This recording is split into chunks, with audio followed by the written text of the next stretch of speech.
कबीले यमामा का एक शख्स था सरदार, उसने कई दफ़ा थ्रेट किया था रसूलुल्लाह को कि मैं आपको कत्ल करूँगा। तो समामा उसका खुद का नाम था।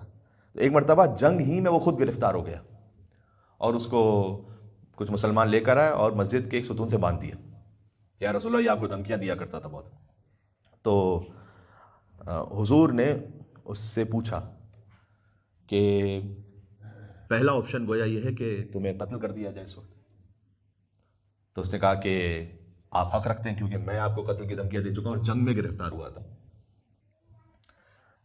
दूसरा, हुजूर ने कहा कि तुम्हें आज़ाद कर दिया जाए और कोई फिदिया ले लिया जाए तुम्हारे कबीले से। उसने कहा कि आप बहुत ज़्यादा माल हासिल कर लेंगे अगर आप ये कर लें तो कुछ आसपास जो हुजूर के थे उन्होंने कहा कि या रसूलल्लाह, यही सबसे बेस्ट ऑप्शन है।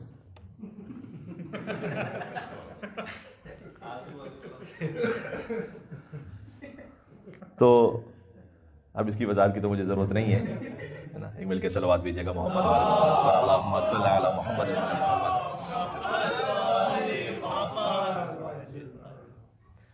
तो ये लिखा हुआ है तारीख में। गुर्बत बहुत ज़्यादा थी, मिसाल के तौर पर कुछ भी आप कह सकते हैं इसमें, कि उन्होंने कहा या रसूलल्लाह, यही सबसे बेस्ट पॉसिबल ऑप्शन है, ये कर लें, इसको देते हैं, बहुत सारा माल ले लें।